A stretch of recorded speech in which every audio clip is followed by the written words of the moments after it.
Welcome to episode 18 of the Strategic Momentum Podcast. I'm your host, Connie Steele. What does the word hero mean to you? For a lot of us, it's that character who dons a leotard and a cape, or someone who saves lives using their extraordinary abilities, and maybe those who have achieved greatness in their field. But what about the real people who stand up, speak out, and take action against injustice in life and in business every day? Those are everyday heroes. And today we're talking to Dr. Philip Zimbardo, a renowned social psychologist, about how he and his nonprofit, the Heroic Imagination Project, are training ordinary people to be heroes in any and every situation. He also shares his perspective on how these lessons apply in a business context.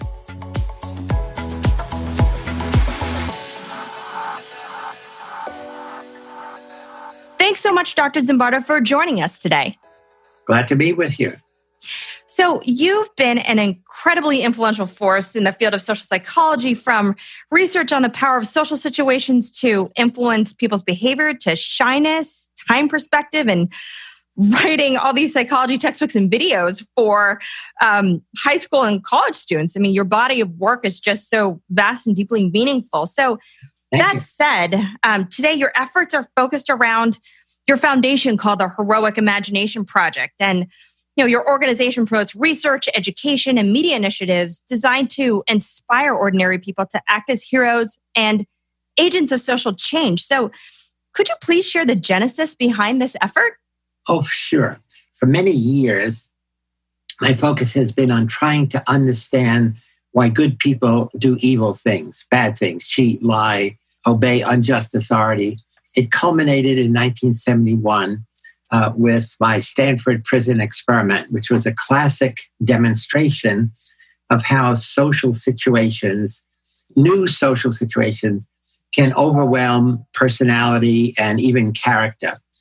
Because in that study, ordinary college students, bright and chosen because they're bright and intelligent and physically, psychologically healthy, within a very short time began to play the assigned roles of prisoner or guard. And in that very short time, the boys playing the role of guards became brutal, sadistic guards, foreshadowing what we saw in Abu Ghraib in 2004. And the boys playing the role, and everybody knew it was an experiment in a basement at Stanford University, playing the role of prisoners, began to have emotional breakdowns because they couldn't deal with the stress that the guards were imposing on them. So that study, again, is along with the earliest research by Stanley Milgram on blind obedience to authority. Those two studies are kind of bookends of demonstrations of the power of situations to overcome our best intentions. And then I gave a talk at the TED conference, but it was called The Psychology of Evil. And most of the talk was on the Stanford prison study. And I was an expert witness for one of the guards in Abu Ghraib. And I actually showed some of the images, which are prohibited, but I got permission to show them. And then I said that there's a large body of research that shows that the majority of people, any situation, will conform, comply, blindly obey unjust authority, go against their conscience. But the interesting question is, can we reverse it? What do you think is it possible to inspire and even train ordinary people, any one of us, and even youth, to become heroes? So I put it out as a question for the audience. And in the audience was Vice President Al Gore, the comedian Robin Williams, and importantly, Pierre Omidyar, who is the man who started eBay. He came up to me after he said, "It should be more than a conjecture. This is really important. I'll give you funds to start a nonprofit," which I did. And so in 2010, I started a nonprofit in San Francisco called the Heroic Imagination Project, or HIP for short. And the idea is heroism really starts in the mind, in the imagination. And the first thing I did is I said, we have to change the usual conception of a hero. The usual conception of hero is male, military, solo warriors are willing to die in battle. And the models we have are Agamemnon from Greek classics, Agamemnon and Achilles. And I said, no, anyone can be a hero. it's not the person, it's the action. So the point is, can we train ordinary people using what I know best in social psychology, how to be an everyday hero who does extraordinary things that qualify. So it's the actions that qualify you as a hero. And our theme is stand up, speak out, take action against injustice, or take action when other people are passive. So that's been our basic theme. And I developed a half dozen lessons or interventions or modules, all based around social psychological research and very provocative videos. Your listeners could go online. It's heroicimagination.org, and you'll see some of our work. But then what happens is people either license our material or they become partners, and I or somebody on my team actually go and we do a training. It's either teachers or human relations leaders in a company, and we do a training, and then they become certified to deliver the lesson to their students, to the workers. Our program is now globally, it's like 12 countries around the world. And related to what your interest is, our program is most advanced in Budapest, in Hungary. Wow. Because there, it's not only in 1,000 high schools, but it's in a number of businesses. So they're the only country that has taken our material, and I just spoke to them this morning, taken the material and are using it in Mercedes-Benz, in telecom, like the equivalent of Mobil Oil, and with great success. So why do you think this notion of a hero has such a limited meaning in most environments? Because I know when I came across your research and read about the Heroic Imagination Project and looked at all these really amazing videos that you have, I didn't really think of somebody in a work environment who could, say, stand up to a bully at work or be that whistleblower. I didn't really see them as a hero initially, but once you defined it in a different way where they are doing something extraordinary, they are standing up, as you had mentioned, they could be seen as a hero. The key is changing the definition. I mean, we have a sense of heroes as really exceptional people. And the models we give are Gandhi, Martin Luther King, Mother Teresa. So these are people I call, and now Pope Francis, these are people whose whole life is organized around self-sacrifice for a cause. And that's why we know their names. But I'm saying, no, we're talking about everyday heroes in training, that you are in training to become a hero, but you're an ordinary person and you're willing to do various kinds of things. So in a business environment, what we just saw happen this year is for generations, thousands or even more women have been sexually abused, harassed, humiliated by men in power. And so partly it was the shame produced silence until one woman, whose name I'm blocking on right now, stood up and said, I was abused by this man. And the moment she did it, the moment she broke that silence, it was like a floodgate.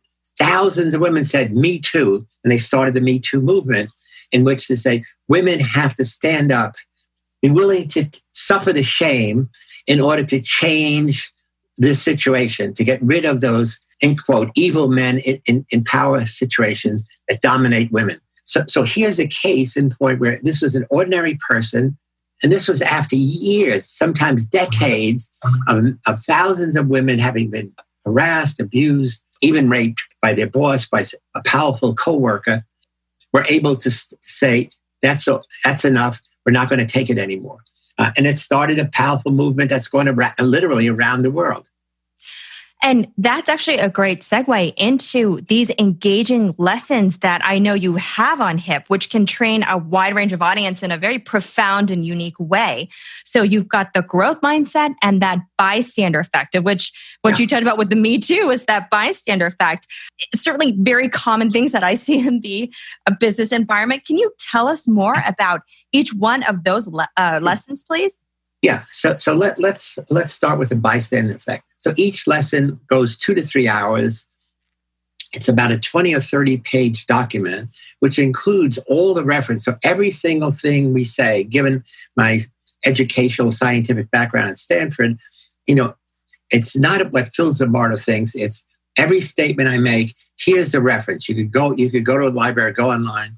So what is the bystander effect? The bystander effect was a term coined by two New York social psychologists who were personal buddies of mine, Bibb Latané, who at that time, in the 63, I guess, was teaching at Columbia, and John Darley, who was teaching at NYU, where I was at that time. They were responding to the horrific murder of a woman named Kitty Genovese, who lived in Kew Gardens, New York, and she was coming home late at night, and she was stalked by a man named Winston Moseley, who was literally a crazy guy. And he started stabbing her. She was screaming. And this was like maybe in the middle of I know it was the middle of the night. Lights went on in some of these were projects, tall apartments, rather than, small houses. And he ran away. But no one came to her aid. And she was screaming loud enough so people on the 10th floor looked out or shouted out. And he came back and he killed her. So this still under contention after all these years about how come nobody called the police? Well, in those days, there was not a 911 easy way to do it. If you call the police, you had to know what precinct. If you call the police, the operator would say what precinct. Most people don't know the number of their precinct. But in any event, so this made headlines around the world. And Darley and Latané called this the bystander effect, meaning instead of being an upstander, instead of helping, you passively watch and you do nothing. So given that theme, what I have done in my lesson, I begin with a situation that I staged in London where an attractive woman is lying on the steps of a train station, Liverpool station, a very busy station, seemingly unconscious. Obviously, she's a model actress, but she looks unconscious, well-dressed. And a clock starts and a voiceover says, how long before somebody helps? In 4 minutes, 35 people pass by within a foot of her, looking at her, and no one helps. And so we stop. And then in our lesson, the human relations person, the manager, the teacher says to the group, what was going through their head? Why didn't they stop? And then people share it. Then what would you do? 100% of the time, whenever this is done anywhere in the world, everybody says, I would help. Well, then you raise the question, what's the difference between being in a situation and looking in? The difference is something called social norms. When you're in a situation, your behavior is controlled not by what you think in your mind, which is, I'm a good person, somebody is suffering, I'm going to help. In this case, clearly there's no danger. And now you're influenced by the fact that as soon as 3 people don't help, the social norm is do not help, do not get involved, don't bother. And so that's the bystander effect. And then in our movie, then the next question is, suppose somebody helped, what would happen? Then you see what really happened in England. Some construction worker passing by stopped, went to her, picked her up, said, you need help. And in 6 seconds, another person joins in. So what is the message? Be the one, be the second one. So this is how we start our lesson. But then the whole question is, what are all the reasons people don't help? More specifically, well, it could be dangerous. Situations very often ambiguous. You're not sure. You don't have the skills. Somebody's drowning. You don't know how to swim. So in our lesson, we teach you how to do a situational evaluation. That's what social psychology is all about. Do I have the ability? Do I have the skills to help? Suppose somebody's bleeding and you don't have first aid skills. Just like if somebody's drowning, you don't know how to swim. But you always have to do something. So to be an active upstander, and in this case, an everyday hero, you call 911, you call the police, you call for help. Help! I need help. This woman is suffering. Or does anybody know a resuscitation procedure? So then we go through. Here's the reasons not to help. Here's the barriers, and then here's what you could do. And the program has had big effects really everywhere we teach it around the world. Now, in business, let's talk about that in business, and then we can talk about the mindset. So in business, part of a big problem in middle school, high school, college, and now it's a big problem in business, is bullies. Bullies are people, it could be women too, it's often men, who use their position of power or their size, the physical size, to dominate one or more other people. In school, it's to take your lunch, or take your lunch money, or make you do embarrassing things for them. But in business, those people are in positions of being a manager, a supervisor, and they can make somebody's life miserable. And sometimes it includes, giving sexual favors. Sometimes it's giving money. Now, a recent survey last year in the New York Times said bullying in business costs 10% of the profits of any business. And the reason is that the people being bullied work less efficiently because they're ashamed, they're embarrassed, they're awkward. They call in sick very often, and then often they quit. And so you have all the costs of retraining. So this is not just, hey, wouldn't it be nice if? So companies have to institute either a no bully procedure, or you encourage employees to report on bullying. And then you teach them how. Either you just go to the top manager, you say, Bobby X has been bullying this person or bullying me, and somebody should take action. Or you arrange a situation with several of you, confront the bully and say, what you're doing is not fair. It creates a terrible atmosphere. We all feel shame, that we allowed this to go on, and we want you to stop. And if you agree to stop, we won't report you. So we give ideas about how to deal with it, but it always involves taking action, and it's always wise and effective action. You want to give people a sense of the ability to be able to take that risk and feel like they're protected in some way, because I think that's what's fearful for them, is that this is a big risk. One thing I heard you say is this in a previous episode was this sociocentric kind of mindset. It's to be the collective and working together, and not take this egocentric mindset to things, because it really does take a village to affect change. So certainly, Steve, are inspired by that. What it means to be an active upstander is that in every situation you're in, your focus is on the other. What can I do, Phil Zimbardo, to make this person feel special? Now, so you go to a party, instead of saying, I hope I'm going to have fun, you say, who at this party can I make feel special? Well, as soon as I go in, I look around, is there anybody sitting alone or standing alone, not mingling? And I know from previous research I've done, they're probably shy, or they're probably awkward. They want to engage, but they don't know how. So that's the person you go over to and say, hi, I'm Phil Zimbardo. Who are you? What's your name? Who do you know here? And then ultimately you remember their name, and then you give a compliment. And so we teach these things. And, the compliment could always start with something external. Gee, I really love that sweater you're wearing. What kind of material is it? And then you say to me, I don't know, it's like wool, and then I say, so if it's a man to a woman, you want to make sure she doesn't think you're hitting on her.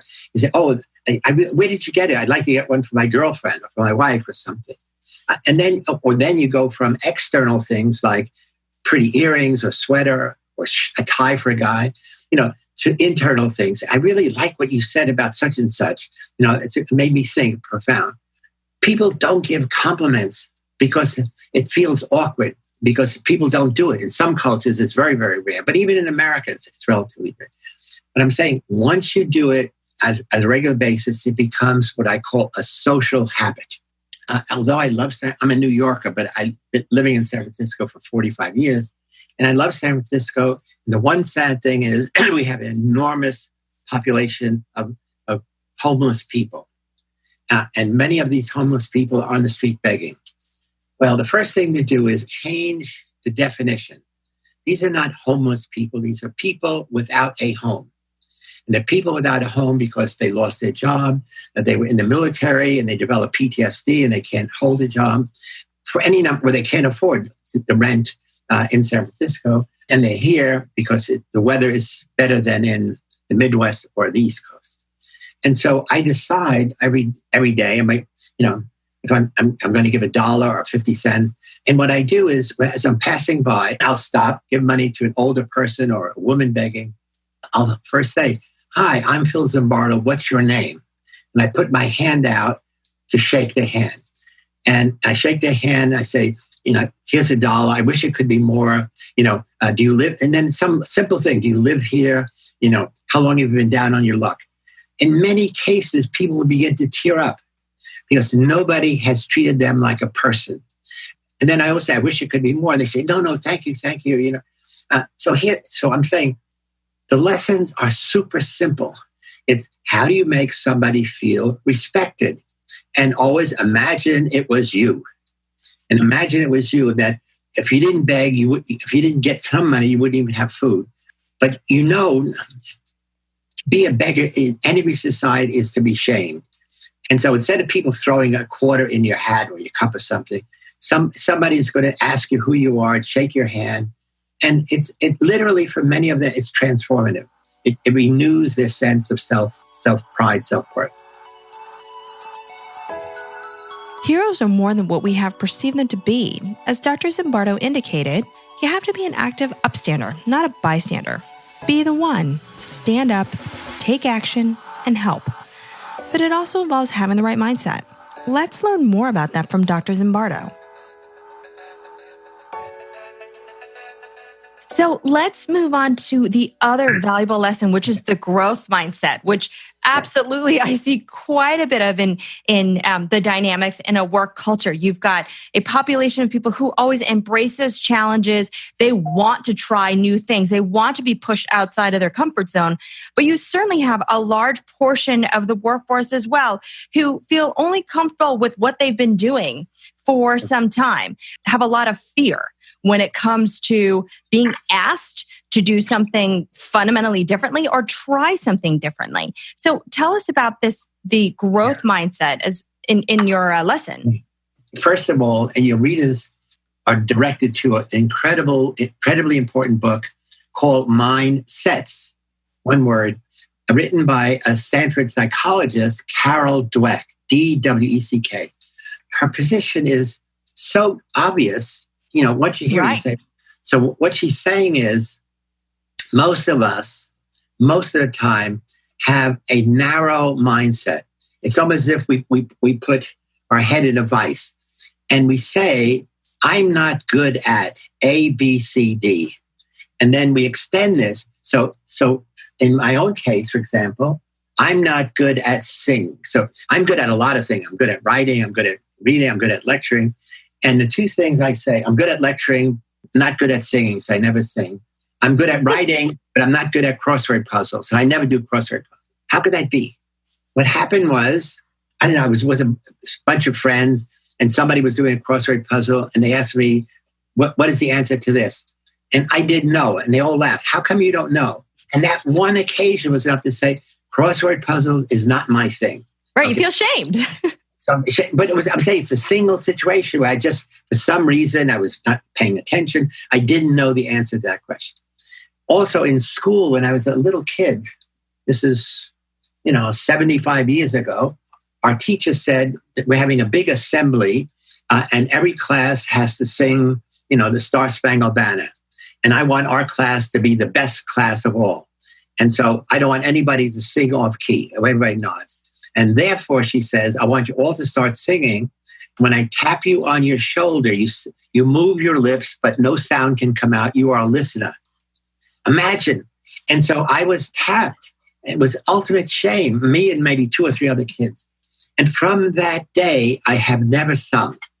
Now, I come from a family of musicians. My father, my grandfather, my uncles, my son, my brother are all musicians, and some of them were singers. And so I'm saying, so here's a case, very personal stories where a single incident led me to have a fixed mindset, say, Phil Zimbardo is not good at this. And once you say that, then you stop. Now, the problem is fixed mindset is part of general prejudice. Because the same thing, this is a prejudice Phil Zimbardo has against me, but many people have fixed mindset about others. So it has been the case for many, many years. People say, women are not good at math, or Black people are not good at this, or Asian people are good at this. So based on almost no information, hearsay, you now impose this fixed mindset on other people. And so for me, it's the basis of prejudice. Now, the problem is in business, a lot of people, even in management, have these same fixed mindset. Absolutely. So you come in for an appointment, and if you're a woman, they're going to put you in a certain category. If you're Asian, you're in a different category. If you're Black, you're in a different category. If you're a short person, again, if you're a short person, it's different than a tall. So we have these categories in our mind that short versus tall. So tall is always better than short. Fat, skinny is better than fat. So all I'm saying is this fixed mindset extends not only to limits you impose on yourself, but you impose those limits on others with no evidence. And I'm saying, so in business, it means you might not be hiring the best person because they're heavy set, they're short, have white hair, whatever it is. And the growth mindset is, first of all, it's analyze what you're thinking and feeling and don't make a judgment based on limited information. That's one thing. Secondly, it's every single ability, no matter what it is, improvable with effort and practice, and also by observing people who succeed at that.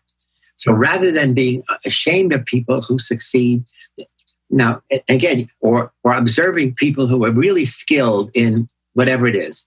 In this case, we just saw the Olympics, in ice skating and skiing and some, later, or swimming. So you see, who are people who are really skilled? Now, the problem is what you see is the finale, the outcome, and you don't see the thousands and thousands of hours of practice. So you start saying, well, I can't do that.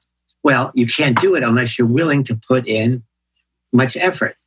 And so for some things, it's not worth it. I mean, at my age, it's not worth it to learn ice skating, although I admire, people doing beautiful figure skating. But in a business setting, what it means is you have to, first of all, take away these self-imposed limits. They're really handicaps that people put on themselves.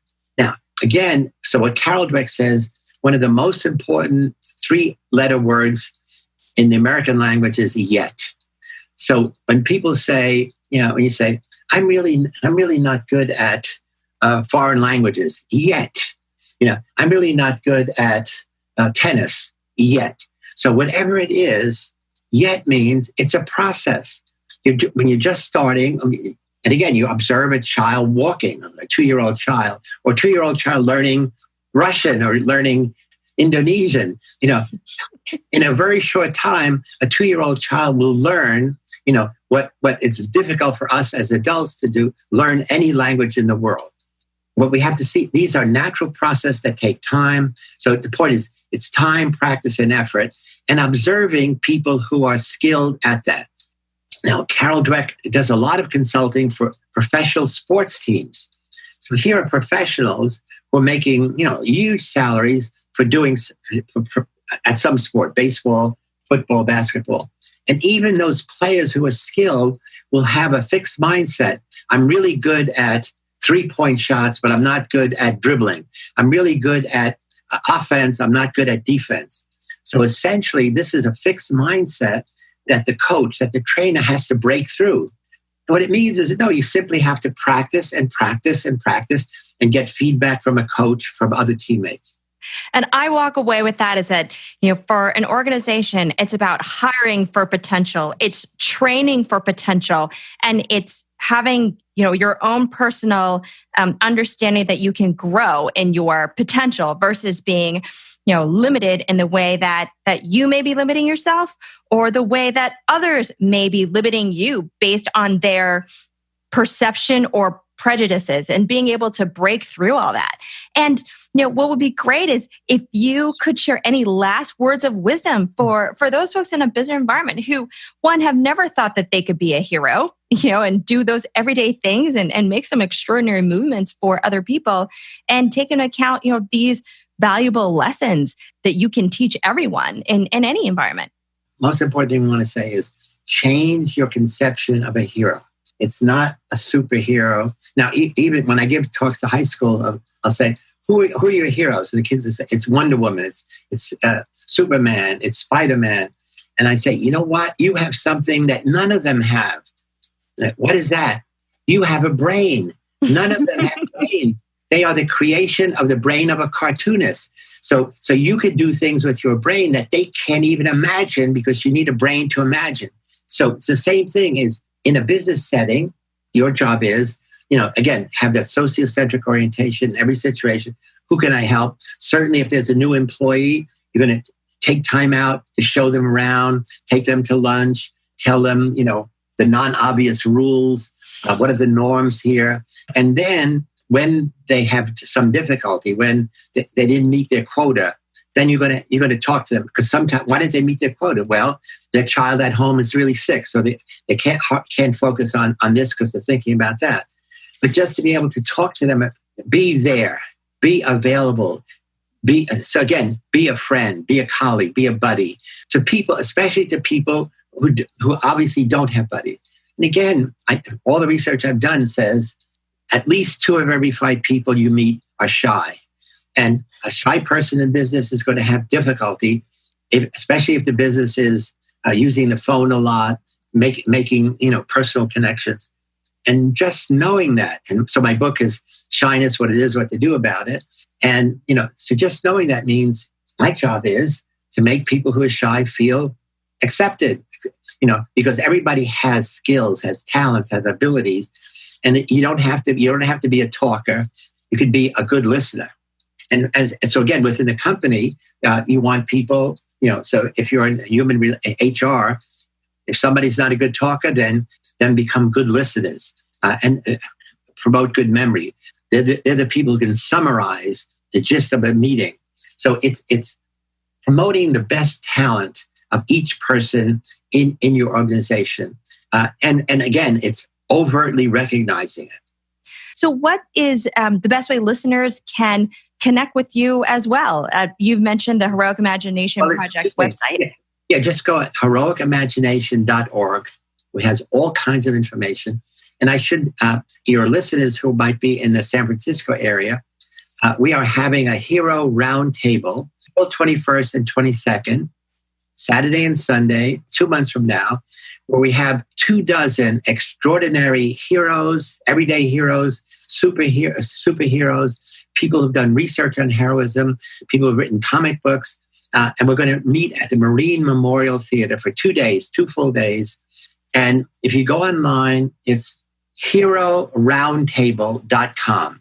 Wonderful. I think we now have a list of all the speakers, little bios about them. And some of them are really extraordinary.